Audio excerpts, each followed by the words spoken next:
نحمده ونصلي على رسوله الكريم أما بعد أعوذ بالله من الشيطان الرجيم بسم الله الرحمن الرحيم رب اشرح لي صدري ويسر لي أمري واحلل عقدة من লিসানি ইয়াফকাহু কওলি। সম্মানিত দর্শক শ্রোতা, আসসালামু আলাইকুম ওয়া রাহমাতুল্লাহি ওয়া বারাকাতুহু। আজকে আপনাদের সামনে ইনশাআল্লাহ আলোচনা করার চেষ্টা করব আরব জাতির ইতিহাস সম্পর্কে। আসুন চেষ্টা করি সংক্ষিপ্ত আকারে ইতিহাস জানার। আরব জাতি মধ্যপ্রাচ্যের মূল অধিবাসী হলেন আরব জাতি। সে কারণে একে আরব উপদ্বীপ বলা হয়।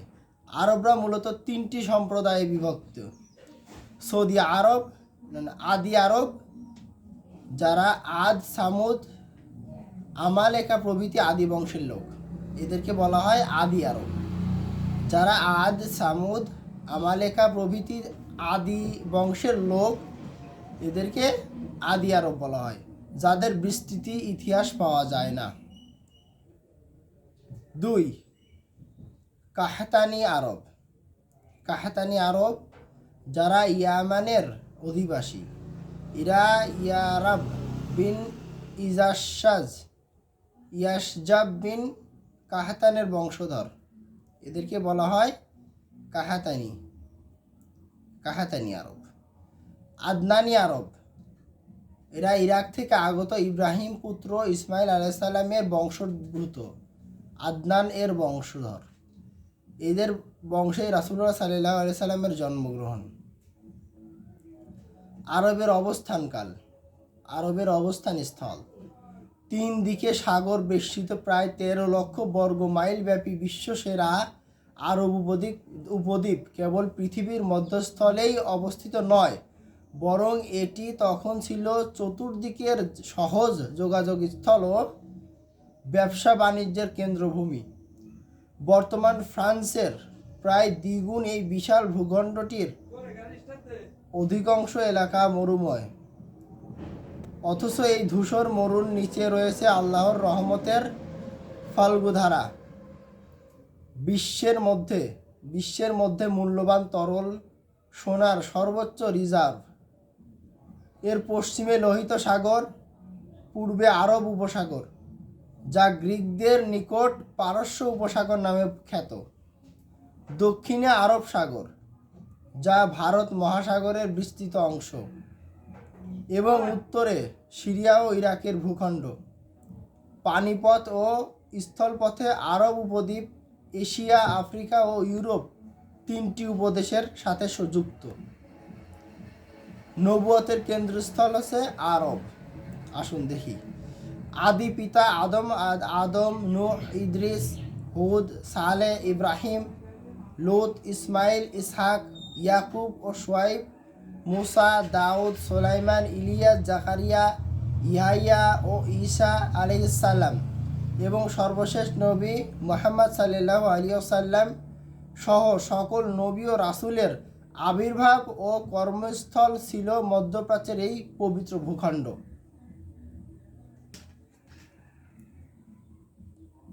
এর নানাবিধ কারণ থাকতে পারে, তবে আমাদের ধারণায় প্রথম কারণ ছিল অনুর্বর এলাকা হওয়ায় এখানকার অধিবাসীগণ ব্যবসায় অভ্যস্ত ছিল, ফলে পৃথিবীর অন্যান্য এলাকার সঙ্গে আরবদের নিয়মিত বাণিজ্যিক যোগাযোগ ছিল। সে কারণে খুব সহজেই এখান থেকে নবুয়াতের দাওয়াত সারা বিশ্বে দ্রুত ছড়িয়ে পড়ত। তাই সৌদি আরব নবুয়াতের কেন্দ্রস্থল হিসাবে বিবেচিত। দ্বিতীয় কারণ হলো, এই ভূখণ্ড ছিল 2টি পবিত্র স্থানে অবস্থিত।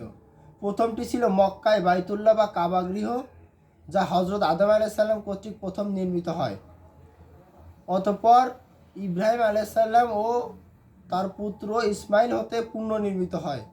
দ্বিতীয়টি ছিল বাইতুল মুকাদ্দাস, যা কাবা গৃহের 40 বছর পর আদম পুত্রগণের কারু হাতে প্রথম নির্মাণ হয়, যা নিশ্চিহ্ন হয়ে যায়। অতঃপর ইব্রাহিম আলাইহিস সালামের পুত্র ইয়াকুব বিন ইসহাক আলাইহিস সালাম কর্তৃক নির্মিত হয়। অথবা দাউদ ও সুলাইমান আলাইহিসসালাম কর্তৃক পুনর্নির্মিত হয়। ইব্রাহিম পুত্র ইসমাইল এর বংশধরগণ মক্কা এলাকা আবাদ করেন। তারাই বংশ পরম্পরায় বাইতুল্লাহ রক্ষণাবেক্ষণ, হাজী সাহেবদের জানমালের হেফাজত এবং তাদের পানি সরবরাহ, আপ্যায়ন ও তত্ত্বাবধানের দায়িত্ব পালন করেন। অন্যদিকে ইব্রাহিম আলাইহিসসালামের কনিষ্ঠ পুত্র ইসহাক আলাইহিসসালামের বংশধরগণ বাইতুল মুকাদ্দাস তথা আজকের ফিলিস্তিন এলাকায় বসবাস করেন। ইসহাক পুত্র ইয়াকুব আলাইহিসসালামের অপর নাম ছিল ইসরাইল, বা অর্থ হলো আল্লাহর দাস। সে কারণে তার বংশধরগণ বনু ইসরাইল নামে পরিচিতি। এভাবে আরব উপদ্বীপের দুই প্রধান এলাকা সহ পৃথিবীর প্রায় সর্বত্র ইব্রাহিম আলাইহিসসালামের বংশধর বনু ইসমাইল বনু ইসরাইল কর্তৃক তাওহীদের দাওয়াত প্রসার লাভ করে। সাথে সাথে তাদের সম্মান প্রতিপত্তি সর্বত্র বিস্তৃত হয়। আল্লাহ তাআলা বলেন সূরা আল ইমরান 3 নম্বর সূরা 33 এবং 34 নম্বর আয়াতে আল্লাহ তাআলা বলতেছেন, নিশ্চয় আল্লাহ মনোনীত করেছেন আদম ও নূহকে এবং ইব্রাহিম পরিবার ও ইমরান পরিবারকে জাগতিকের মধ্য হতে। তারা একে অপরের সন্তান, আর আল্লাহ সর্বশ্রোতা ও সর্বজ্ঞ। সূরা আনকাবুত 29 এবং 27 নম্বর আয়াত। সূরা আনকাবুত 29 নম্বর সূরা 27 নম্বর আয়াত। ইমরান আলাইহিস সালাম ছিলেন মুসা আলাইহিস সালামের পিতা অথবা মরিয়মের পিতা। সকলের মূল পিতা হলেন আবুল আম্বিয়া ইব্রাহিম আলাইহিস সালাম। পৃথকভাবে আলে ইমরান বলার মাধ্যমে মুসা ও ঈসা আলাইহিস সালাম এর বিশাল সংখ্যক উম্মতকে বোঝানো হয়েছে।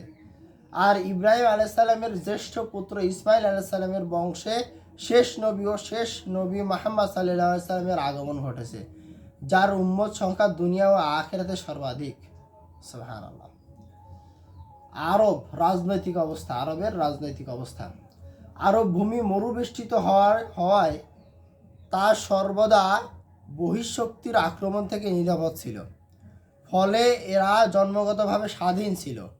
এই সময় আরবদের দক্ষিণাংশে ছিল হাবশাই সাম্রাজ্য, পূর্বাংশে ছিল পারস্যিক সাম্রাজ্য এবং উত্তরাংশে ভূখণ্ডসমূহ ছিল রোম সাম্রাজ্যের করতলগত। সম্রাট শাসিত এইসব অঞ্চলের অধিবাসীরা সবাই ছিল ধর্মের দিক দিয়ে খ্রিস্টান, যদিও প্রকৃত ধর্ম বলতে সেখানে কিছুই ছিল না।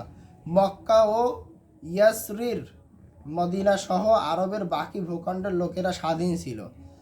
তাদের কোনো কেন্দ্রীয় শাসন ব্যবস্থা ছিল না, তবে তারা গোত্রপতি শাসিত ছিল।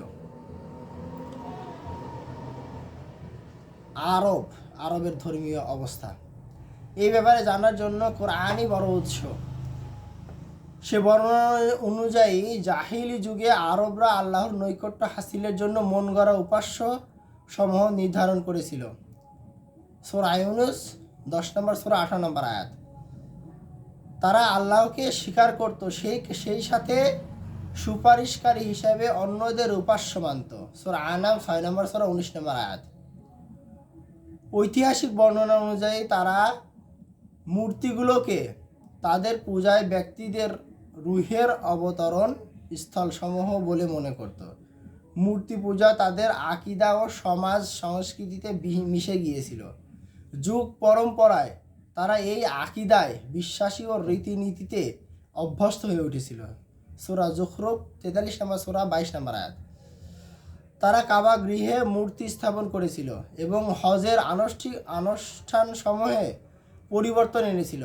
তাওয়াফের জন্য হারামের পোশাক নামে তারা নতুন পোশাক পরিধানের রীতি চালু করেছিল, নইলে লোকদের নগ্ন হয়ে তাওয়াফ করতে হতো। কুরাইশরা মূর্তি পূজা করত, সেই সাথে নিজেদেরকে ইব্রাহিম আলাইহিস সালামের একান্ত অনুসারী হিসেবে হানিফ একনিষ্ঠ একত্ববাদী বলতো। এছাড়া তারা নিজেদেরকে হোমস আল্লাহর ঘরের বাসিন্দা বলে দাবি করত। সে কারণে তারা মুজদালিফায় হজ করত, আরাফাতের ময়দানে নয়, কেননা মুজদালিফা ছিল হারামের অন্তর্ভুক্ত এবং আরাফাত ছিল হারাম এলাকার বাহিরে, যেখানে বাহিরাগত হাজিরা অবস্থান করত। ইসলাম আসার পর এই প্রথা নিষিদ্ধ করা হয় এবং সকলকে আরাফাতের ময়দানে অবস্থান করতে বলা হয়। সূরা বাকারা 2 নম্বর সূরা 199 নম্বর আয়াত। তারা হজের মাস সময়ের উমরা করাকে সবচাইতে নিকৃষ্ট কাজ বলে ধারণা করত। তারা কাবা গৃহের ইবাদতের সময় শীষ দিত ও তালি বাজাত। সূরা আনফাল 8 নম্বর সূরা 35 নম্বর আয়াত।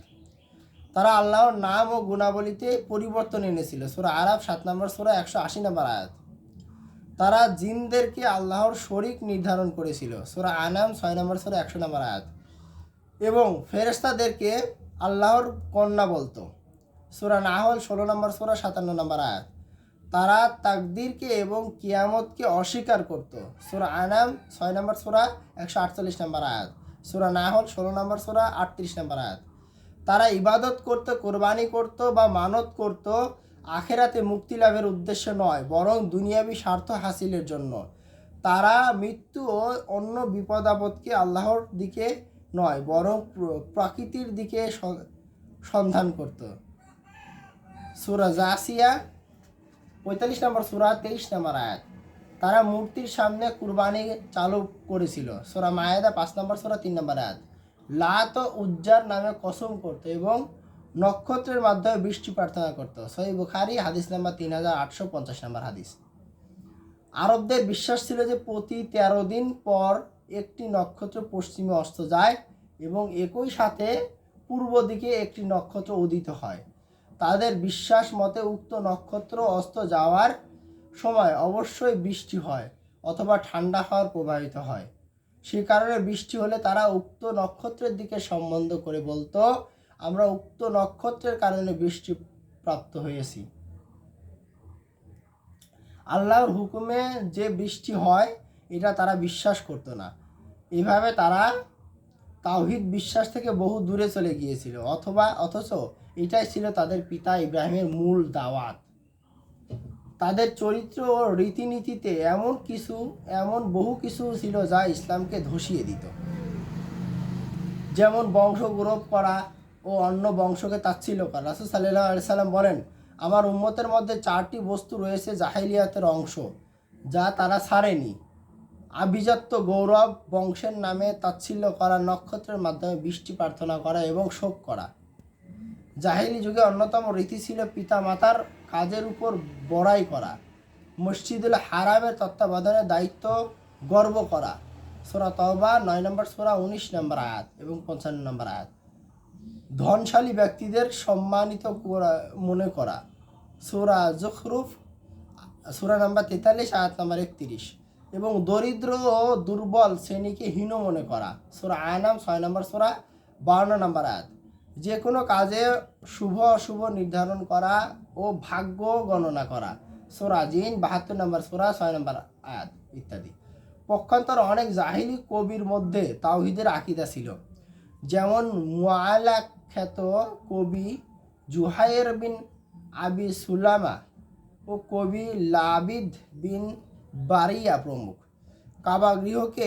কাবাগৃহে হজ জারি ছিল। হারামের মাসগুলির পবিত্রতায় বজায় ছিল। অদৃষ্টবাদের অধিক্য থাকলেও তাদের মধ্যে কাজা ও কদরের আকীদায় মওজুদ ছিল। ইব্রাহিমী দ্বীনের শিক্ষা ও ইবাদতের কিছু নমুনা মক্কা ও তার আশপাশে জাগরুক ছিল। তাদের মধ্যে সততা, বিশ্বস্ততা, সাহসিকতা, অতিথেয়তা, প্রতিশ্রুতি রক্ষা প্রভৃতি অন্যান্য গুণাবলী অক্ষুণ্ণ ছিল। সম্মানিত দর্শক শ্রোতা, আজকের মতো এখানেই শেষ করছি। আগামী পর্বে ইনশাল্লাহ আরবদের সামাজিক অবস্থা সম্পর্কে আপনাদের জানানোর চেষ্টা করব এবং অর্থনৈতিক অবস্থা সম্পর্কে আপনাদের জানানোর চেষ্টা করব এবং চেষ্টা করব আরও কিছু হাদিসের থেকে ইতিহাস জানার। আজকের মতো এখানে শেষ করছি। সুবহানাকা আল্লাহুম্মা ওয়া বিহামদিকা আশহাদু আল্লা ইলাহা ইল্লা আনতা আস্তাগফিরুকা ওয়া আতুবু ইলাইক। আসসালামু আলাইকুম ওয়া রাহমাতুল্লাহি ওয়া বারাকাতুহু।